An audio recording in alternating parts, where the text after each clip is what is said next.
Welcome to Ohioans Against Extremism podcast. Oh my god, that was beautiful. I've been training for that my whole life.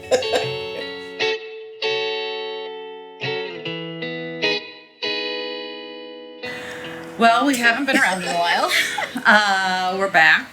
A lot has happened since last time we gathered here, including an election. Not sure if anyone's been following that, but this is going to be a more depressing conversation than we probably would have hoped that it would be, I think, probably. You think so? I mean, I would have really liked redistricting.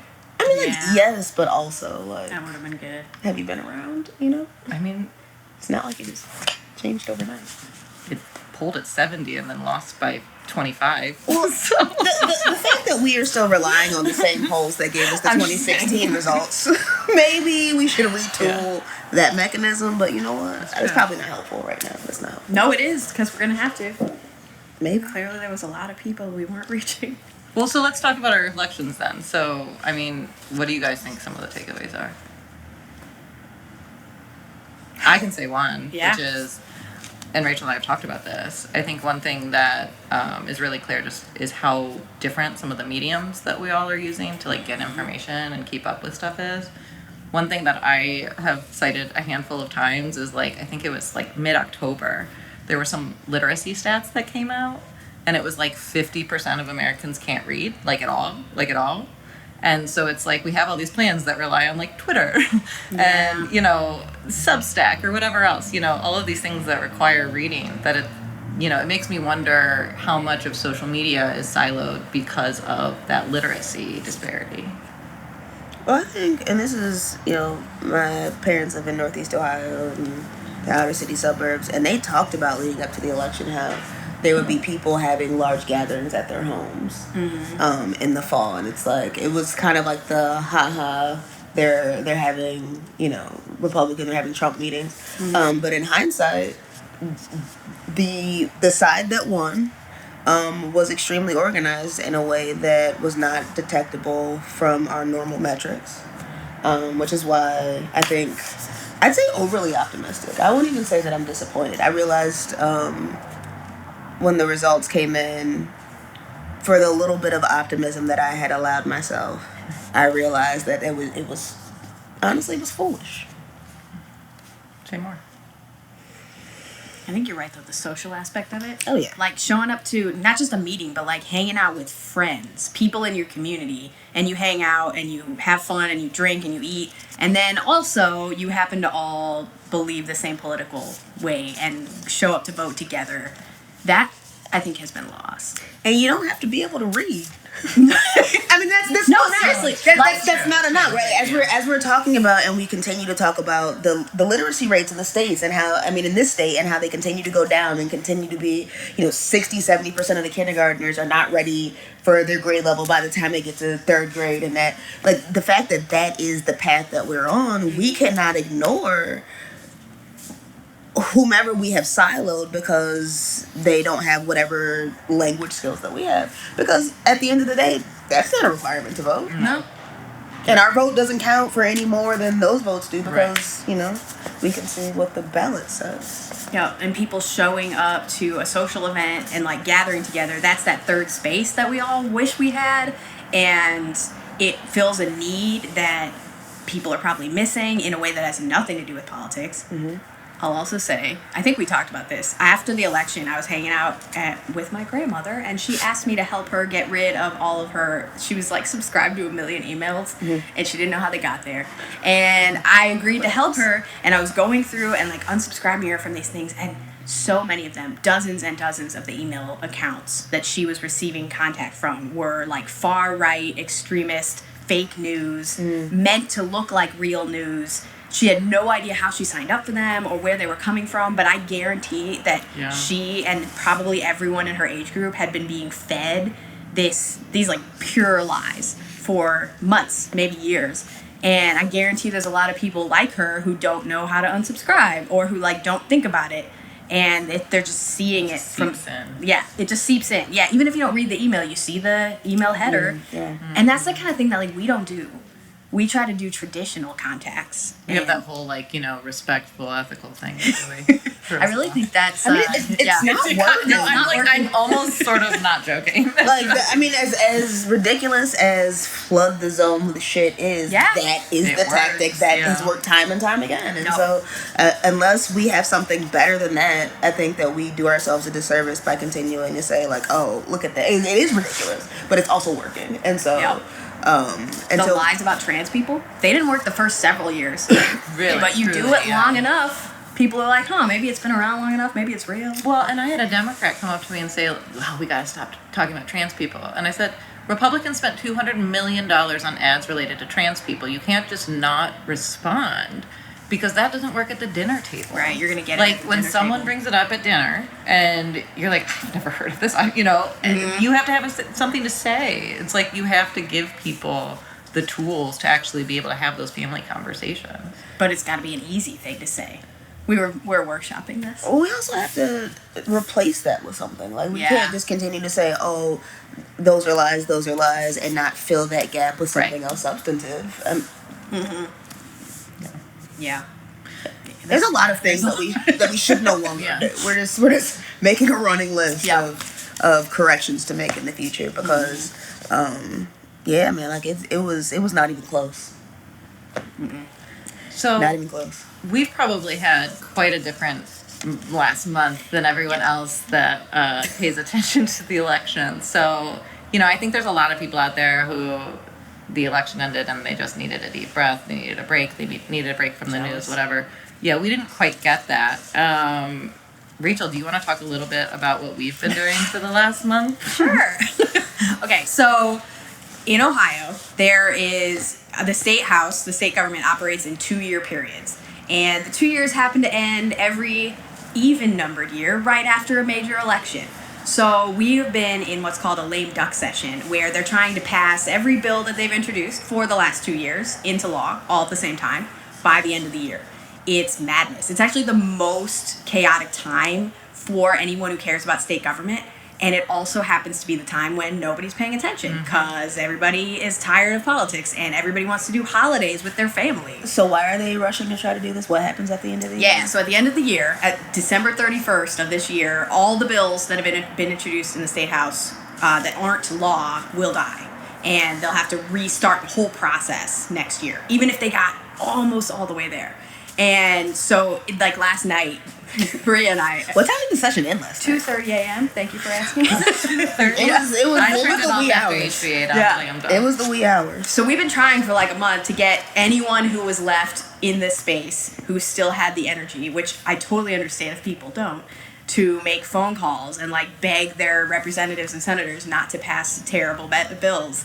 While everyone is just in mourning after the federal election and exhausted, and they want to like buy gifts for their kids, and we're like, hey, can you also make several dozen phone calls? Can I get you for one more week? And it's been a lot. The legislature's done now, so it's all that's left now is we have to ask the governor to sign or not sign stuff. But also, does that matter? There's a couple bills that he's thinking about signing or not signing.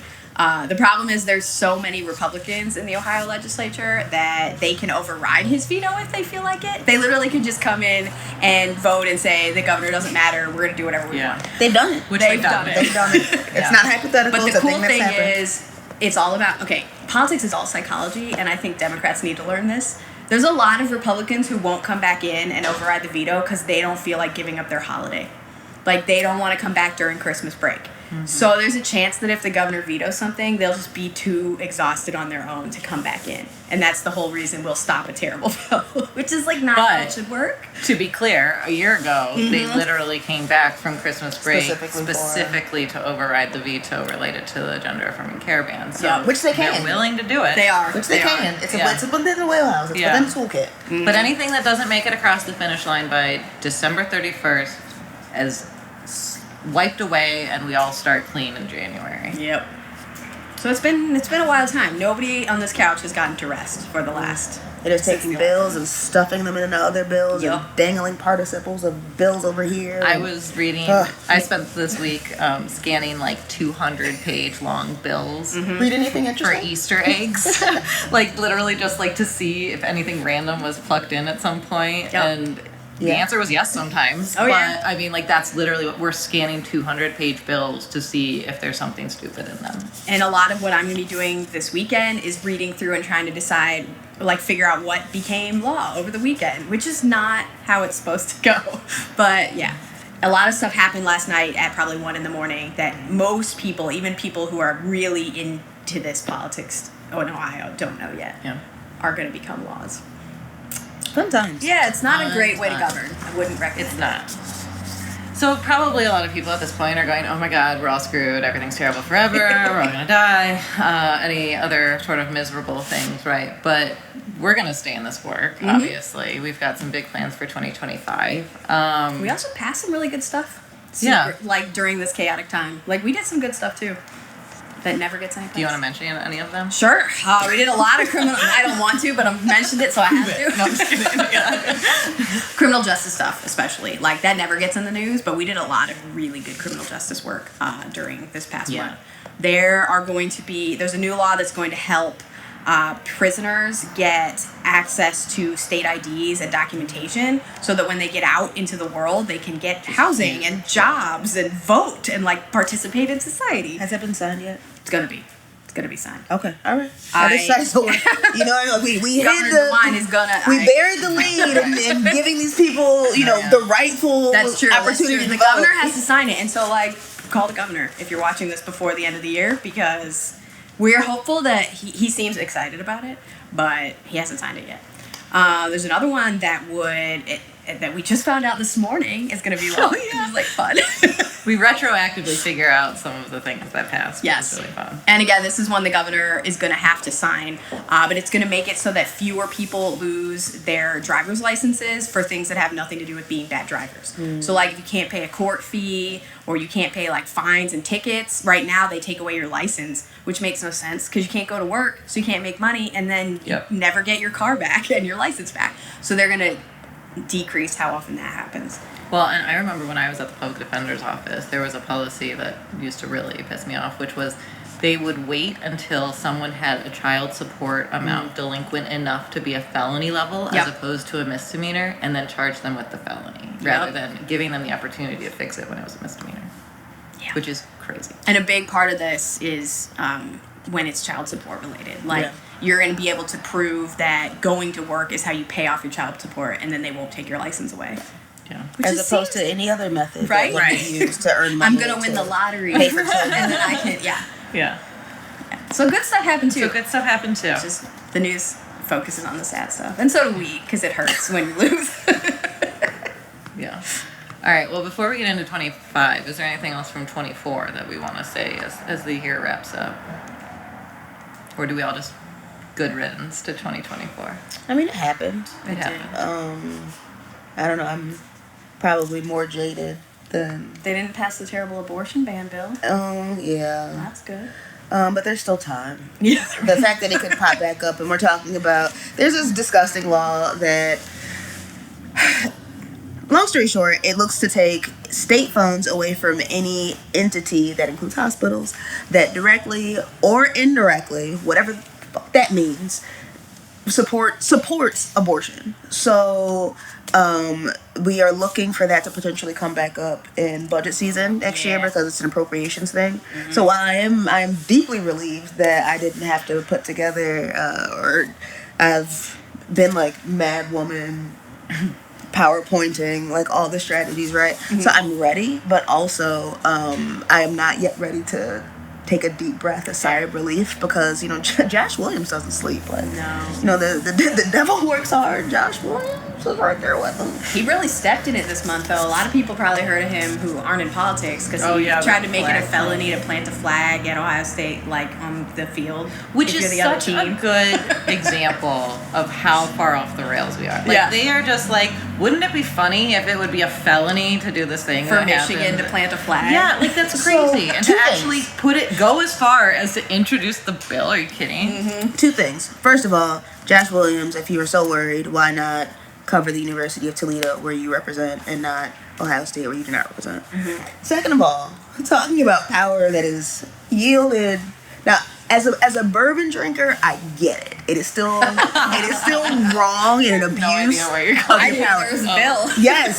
So there, it is around holiday time especially. I'm a Blanton's girl, so I get it. And any liquor store that gets a shipment of Blanton's gets no more than 4 to 8 bottles every week, and it is a mad dash on delivery day. I get it.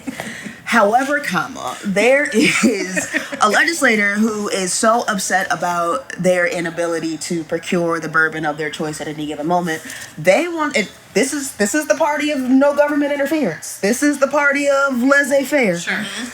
Wants to make it a law so that when you buy a bottle of bourbon at any time, anywhere in Ohio, that they are required to open it so that you cannot resell it, so that he has an equal opportunity on not the resale market. This is a real bill that was trying to move this month. To indulge in the liquor of his choice. Now, I mean, we could also advocate for interstate travel, go to Kentucky Bourbon Trail.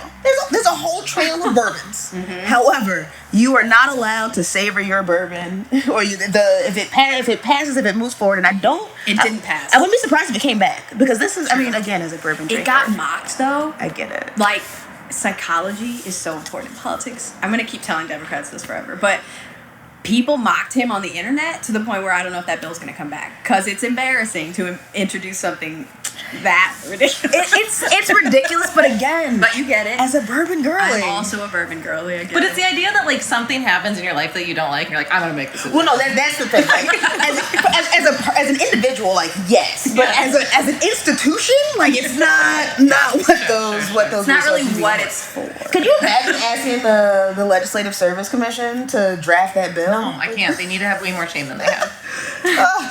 I mean, they're maybe we need a constitutional amendment for the right to procure the bourbon of your choice. No? The problem is nobody pays attention, so they figure they can just use state government for their own personal needs. That's why there's like cousins in the state house, and there's like, you know, fathers and daughters and dads and mothers and sons. Yeah. Like, which, speaking of, I was pleasantly surprised, even though HB8 was not a happy time, I was pleasantly surprised at some of the no votes. Yeah. You want to talk about what HB8 is? No, because I want to keep moving and talking about 2025. Okay, yeah. So 2024 is a dumpster fire. Yes. We're throwing this shit to the wind. We're gonna hang out with our peeps, have some drinks, and get into 2025. So what are we prepping for? Yeah. Come January 6th.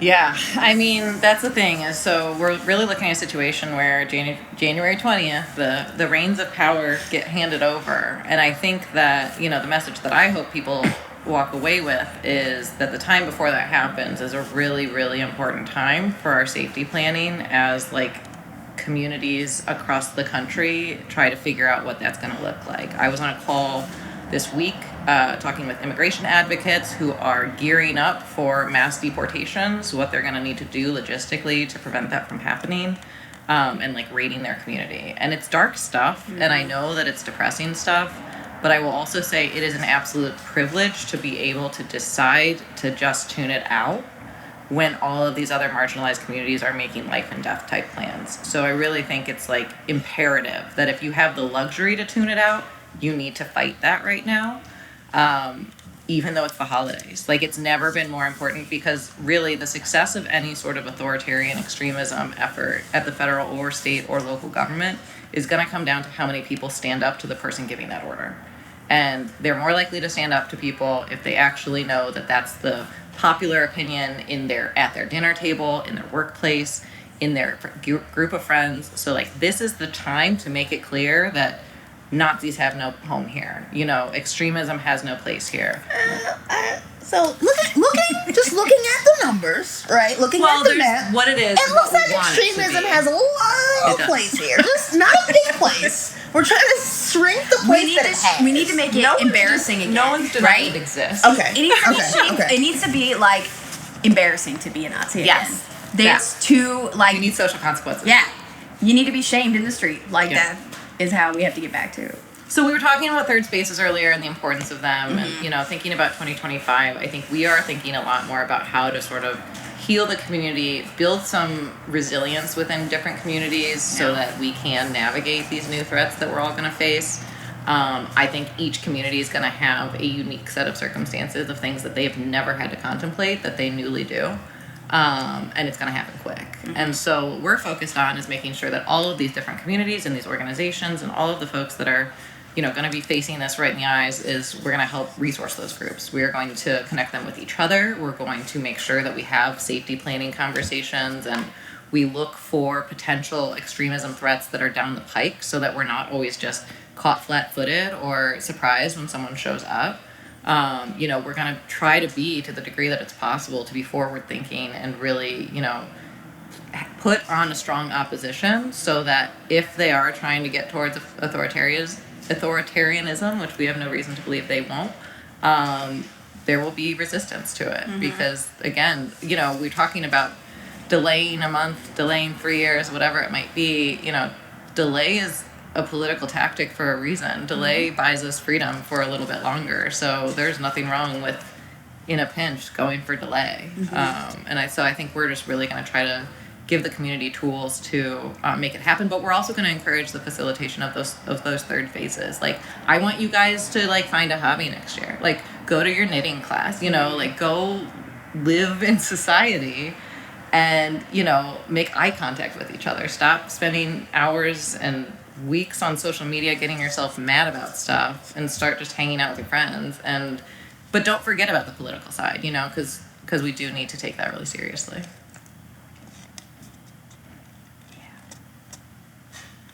Anyone else got anything? Sure.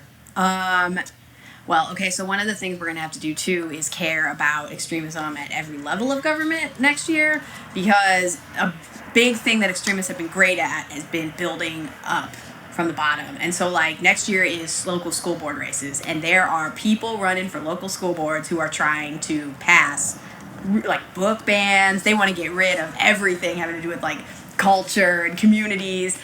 They want to do lots of attacks on LGBTQ folks, and, like, they want to pass lots of things that are going to harm education. And when we don't have an educated state, it leads to bad things. So one of the things that we get to do as Ohioans Against Extremism is create a list of extremist candidates and, like, call them out and name those names so that other groups that maybe aren't able to go that hard can use that resource, but we're the ones naming names. And that's going to be huge. And that's the kind of thing we're going to be able to do all year next year. That'd be fun. I'm excited for it. It's also needed. Like, it's one of those gaps that we noticed a couple years ago. Everybody wished there was a list of extremist candidates, and nobody was. Who created a list? I did.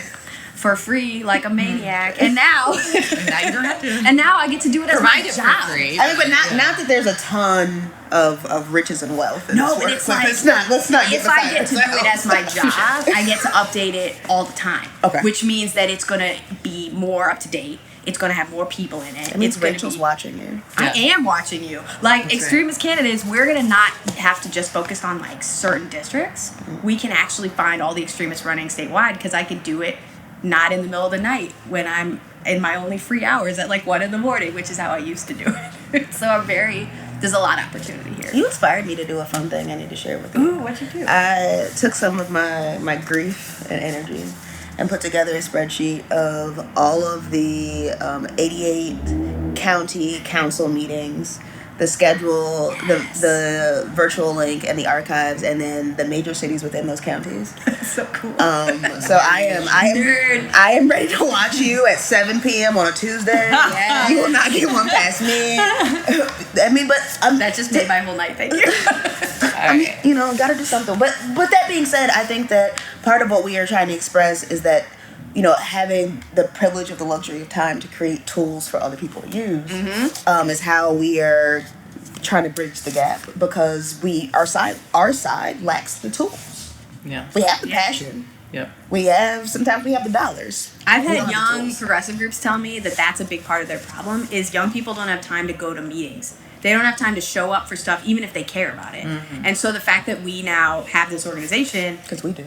We have time. Because we can show up now during the day, during the workday, because it's our job, and that's so nice, and it's so important because people don't have the capacity on our side. So that's what I'm looking forward to. I'm looking forward to deep diving into some of these communities that have been perpetuating some of these extremist policies in the shadows, which will no longer be in the shadows. I'm looking forward to calling that shit out as soon as it pops its head up. Mm-hmm. And I'm looking forward to sharing links with people so that they too can monitor and just let people are watching.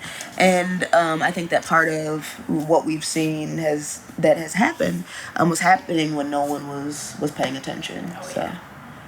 So the lesson here is pay attention even when it's annoying. Mm-hmm. We're going to keep this short and sweet today because we actually are at a new location because we are at our holiday party. And so, the big thing that I guess we want to leave you with is, like, we're only able to do this because of the support of the actual community. We don't have some secret billionaire that is, like, giving us a big check. Like, God, do I wish we did. That'd be real cool. If you know any billionaires. If you know anyone, I'm in the market still. The less scandal, the better, but also... Yeah, but honestly, whatever. A check's we'll do a check. good things with it. So support our work, but also, keep your head up high. Yes, we want to make sure that everyone just keeps their mental health and all of that stuff, but don't tune out. This is not the time to tune out. We need you to dust yourself off and get back in the game because it's really, really important. Or just tune in to us. Yeah. We're tuned in. We'll tell you what to talk about. So if you can only take a little bit, then take us. We'll make it easy. Like one phone number and a thing to say and an email address. Like, we'll make it as easy as possible. What she said. People have lives. All right, let's go get drunk. Yay. Whoa, my mom's coming. She's not, but also she's going to watch this. So, not going to get drunk. Going to have a very moderate amount of beverages and libations. Such a responsible board chair. And we'll see you all in 2025. Well, thank you for listening to Ohioans Against Extremism podcast. If you want more, you can check us out at ohagainstextremism.org. Follow us on Twitter, No Extremism Ohio. And stay tuned, subscribe, and feel free to donate if your pockets allow it.